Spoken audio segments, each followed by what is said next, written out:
We have created a series of videos to discuss Texas' long range plan for technology and how you can create a custom plan for your district. First, let's talk about who these videos are for and how to use them. Who is this for? This is designed to guide every district to create their own long range plan for technology.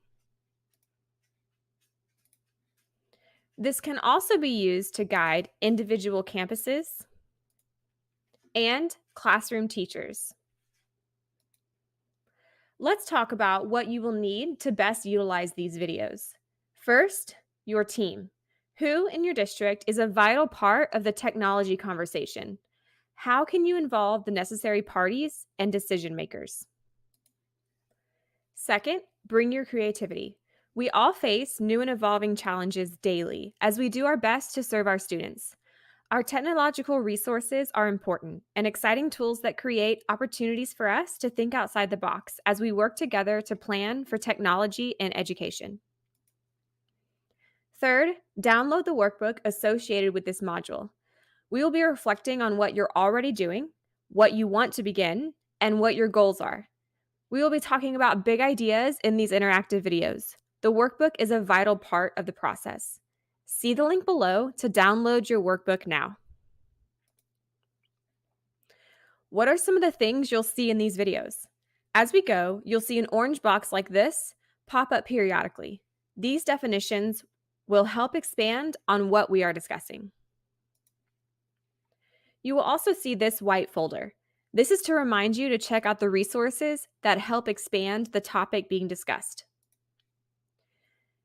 These videos are meant to be interactive. We will provide opportunities to pause the video throughout to reflect or make notes in your workbook. So go ahead, pause this video now to gather your supplies and print the workbook. Download using the link on your screen.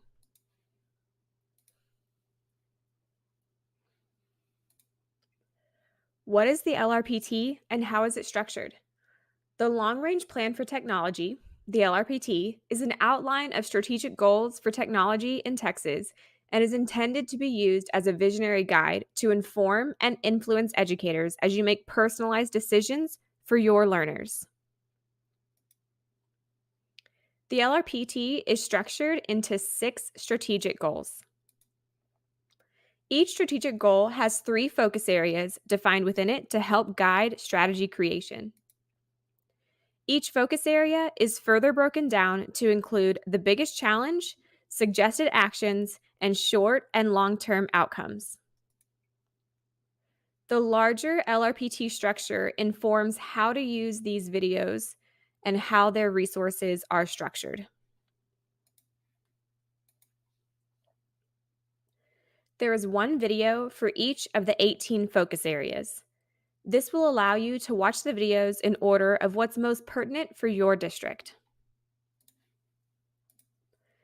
Each video will introduce the strategic goal and one focus area within it, digging into the challenge, each suggested action, and the short and long-term outcomes. Now, let's look at the LRPT structure as a whole. Remember, the LRPT is first broken down into 6 strategic goals, incorporating statewide trends in technology. Goal number 1, personalized, flexible, empowered learning. Goal number 2, equitable access. Goal number 3, digital citizenship. Goal number 4, safety and security. Goal number 5, collaborative leadership. Goal number 6, reliable infrastructure. As you think about how these goals relate to your district, remember that every school district is unique, so every conversation will be unique. While many share a great deal of challenges, like budget, competing priorities, and security threats, each technology plan should be tailored to individual needs, opportunities, and constraints you have. It's because of this uniqueness that the larger goals are further broken down into 18 individual focus areas. Each focus area reviews challenges, suggested actions, and short-term and long-term outcomes. We will be expanding on this framework during this video, guiding you to build a plan that serves you best. Because it's most likely that you will go through these videos and topics as needed instead of the order of the document, we have built a reference guide to help you easily find where you are in the document, what's next, and what focus area you are in.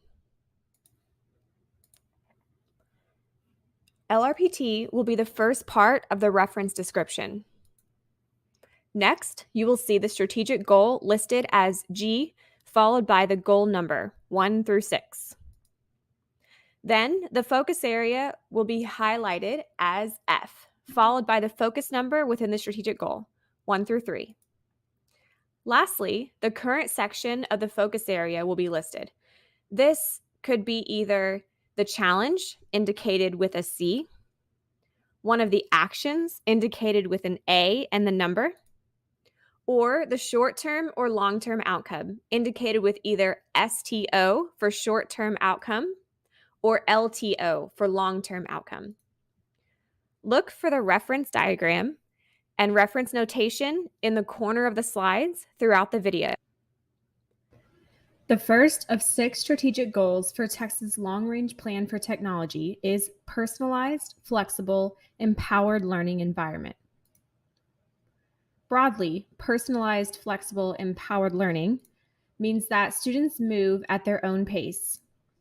They have the freedom to make decisions about their learning and adapt lessons to their interests, abilities, and style. Remember to pause this video to print your workbook if you haven't already. What is personalized learning? It comes down to customizing the learning experience for each student according to their skills, abilities, background, and experiences.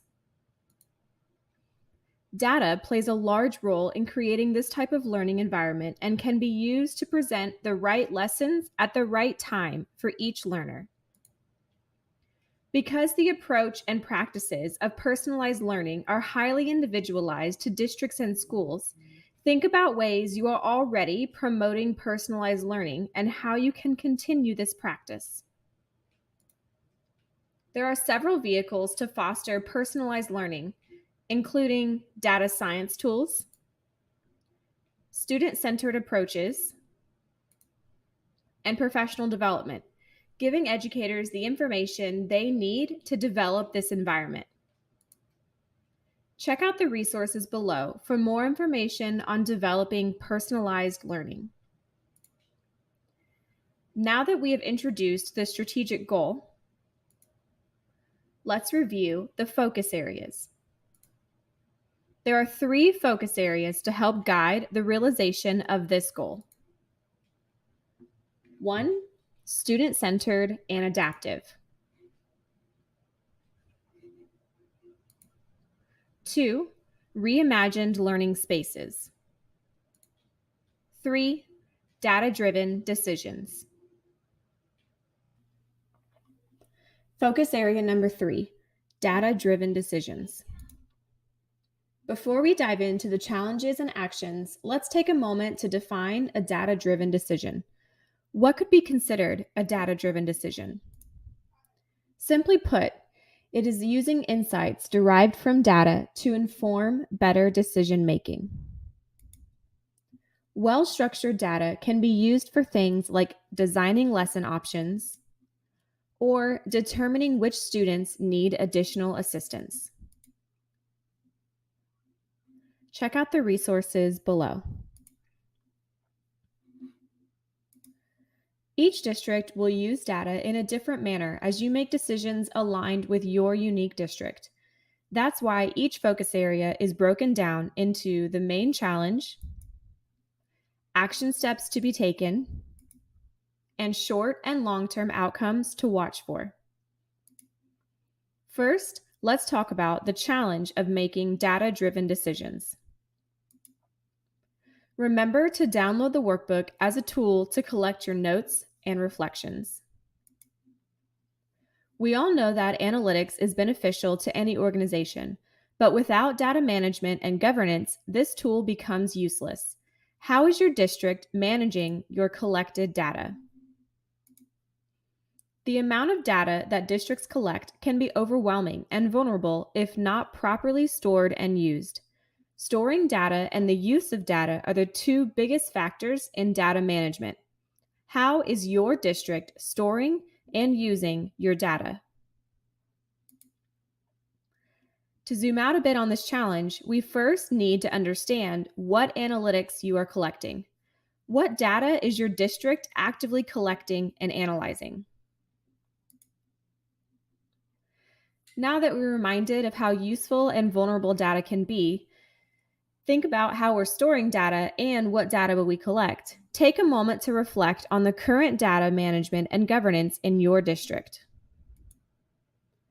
Pause the video here to write your reflections down in your workbook.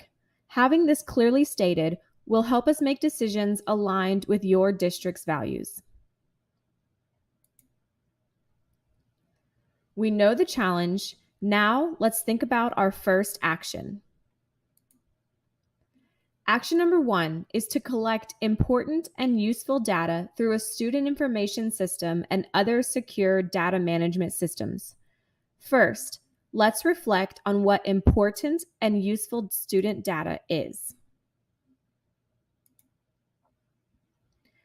The specifics of the data will vary from district to district, but in general, this will include measurements of growth, grades, enrollment, and completion.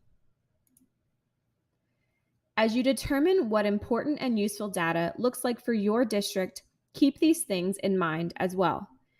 Data should be available when needed. It should be relevant to immediate needs. Data needs to be safeguarded and trustworthy. It should also be clear and easy to understand and apply. Lastly, the data should be actively supporting educators. Check out the resources below for more information. Pause the video here to reflect on important and useful data in your district. Next, let's talk about Student Information Systems, SIS. A student information system is a software solution that enables educational institutions to digitize and manage student information more efficiently. It's a system that allows districts to make all student information available online. This helps to automate administrative and academic processes, making them more efficient. What student information system do you have in place in your district? One option is the Texas Student Data System, TSDS. This is a statewide system that modernizes and improves the quality of data collection, management, and reporting in Texas education. Is this a system that you take advantage of?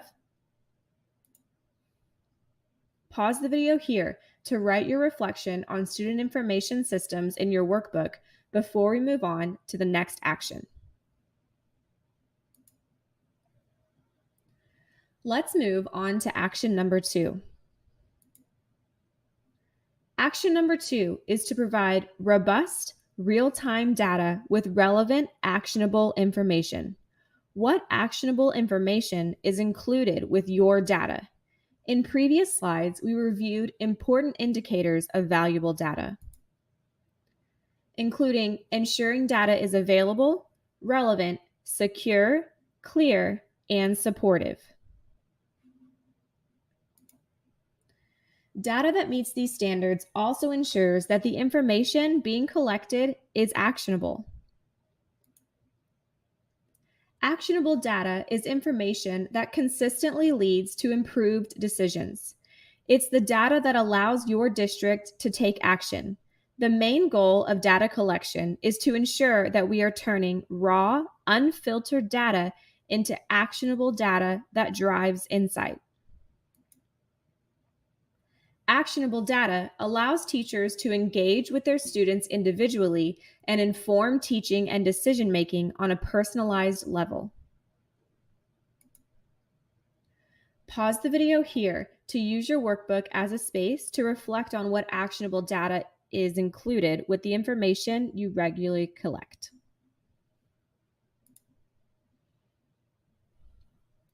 While there are many critical things we could explore in regard to data warehouses, let's focus for a minute on how the data we collect is then made available to the teachers. We know that making information available more efficiently and effectively to teachers allows them more time with students and enables them to make immediate course corrections for a learner. What technology are you using to make data more available to your teachers to enable them to reach this goal in their classroom? In person, flipped, virtual, or whatever format they are teaching in. Pause the video here to reflect in your workbook on how your data is made available to teachers.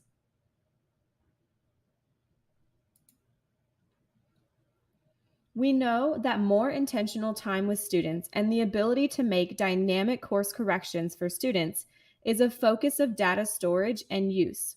So, what would a dynamic course correction using data look like for a student? While considering that question, remember that data gives students deeper partnership in their learning, and consistent data provides a holistic picture of the learner. Regular and frequent data collection provides insight into how each student is developing over time, making it easier to adjust the curriculum to improve learning outcomes. Standardized tests only provide a snapshot, but collecting data regularly gives a more complete picture of progress, transforming the data into a useful tool. Check out the resources below for more information on data warehouses and usability for your district. Pause here to reflect on what a course correction could look like for a student that uses dynamic data readily available to the teachers.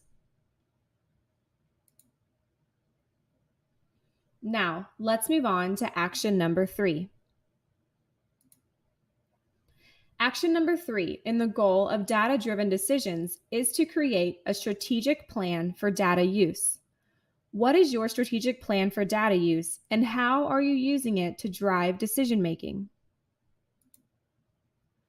For the most actionable plan, ensure that you are identifying high-quality and relevant information, as well as documenting how and when it will be used, and by whom. Pause here to use your workbook to review your strategic plan for data use, or begin brainstorming the creation of this plan for your district. In the review or creation of your plan, depending on the stage you are in, what would be considered high quality and relevant information that you would want included?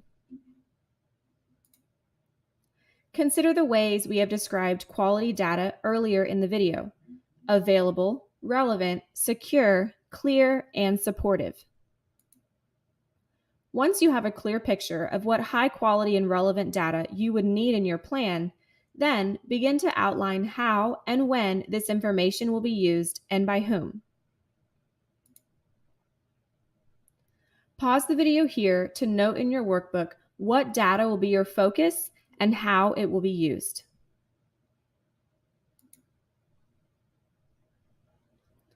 The strategic plan should also include an outline to provide professional development for the teachers and staff to obtain and utilize data to drive educational decisions. What would be included in the professional development for your district staff to utilize data for educational decisions? Key points relevant to this type of training could include more information on how to share student data between educators, how to analyze data to identify gaps or opportunities, which data points to track, and, most importantly, how to turn data into action. What points will you be focusing on in your district's professional development for data use? Be sure to include these in your strategic plan. Check out the resources below for more information on professional development for data use. Pause here to reflect on what your district's training for educators and staff will include. Now that we understand the challenge and have some actionable ideas, let's look at outcomes. The short-term outcome of focusing on data-driven decisions is greater insight for data-driven decisions and identifying areas for improvement. Thinking of your district's data use, what would greater insight for data-driven decision-making allow in your district? More personalized learning, better curriculum decisions, higher student engagement? Check out the resources below for more information on insights for your district's data.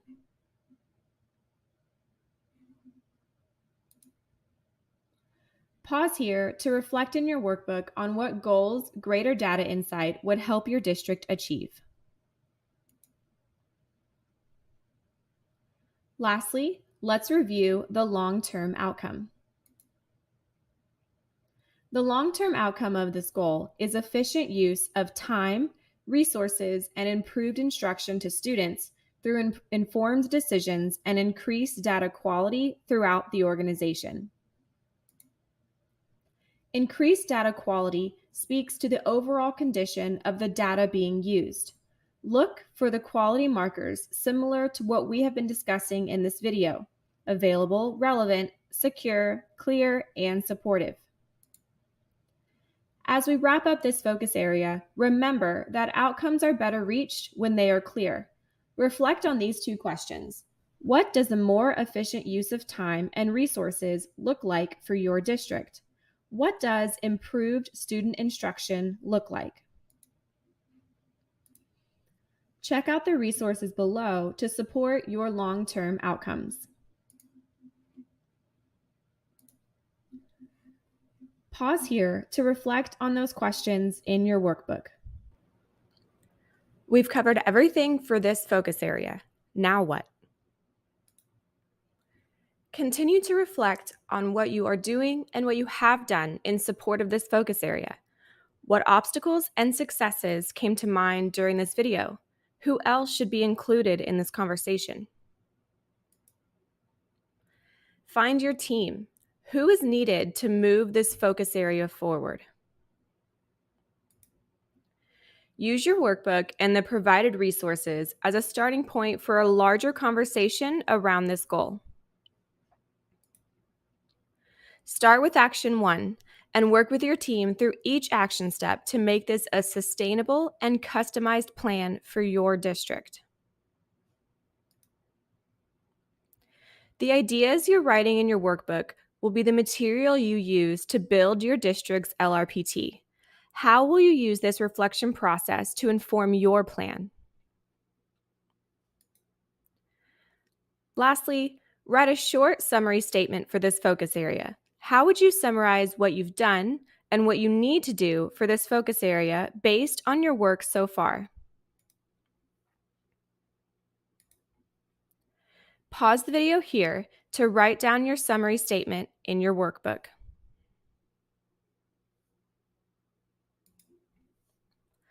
Thank you for your work to transform Texas education through technology.